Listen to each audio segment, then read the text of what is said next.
Ang haba naman ito. Since our first hearing, several significant developments have strengthened our case and exposed the depth of corruption in the flood control program. Nasa flood control pa lang po tayo.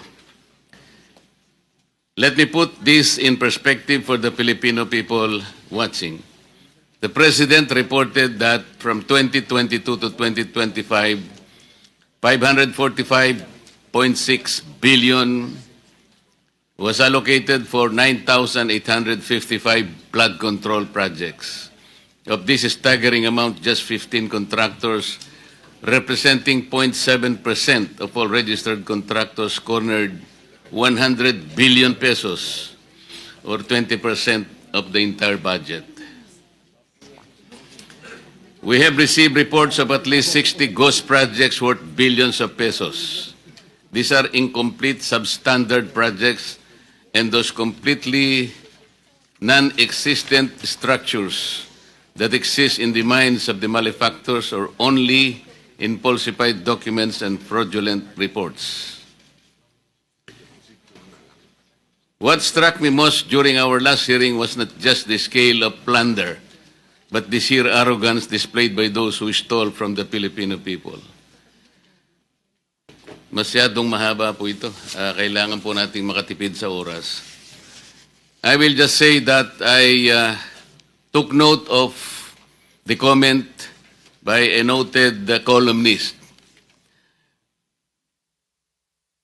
Sa kanya pong palagay, in the light of the damning evidence of corruption that is now unfolding before us, according to him, the Department of Public Works and Highways has virtually become a powder keg. As aptly described by him, it is now riven with criminal minds linked to corrupt power brokers, marred by funding insertions etched into the budget by the agency's executives and their cohorts at the behest of those who wield the so-called power of the purse. It is now very obvious that congressional insertions do not just happen at the bicameral conference.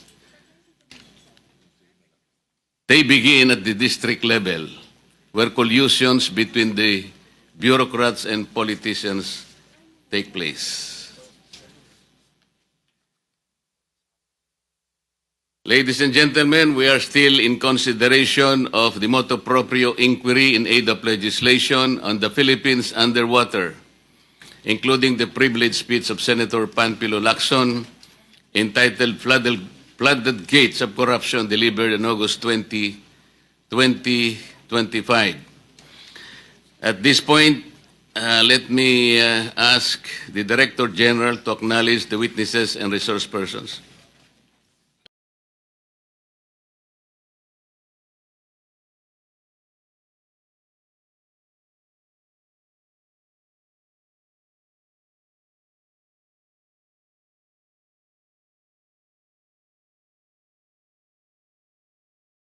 I am not a Filipino for nothing. I did what I had to do. And whether you believe it or not, I did it for my country.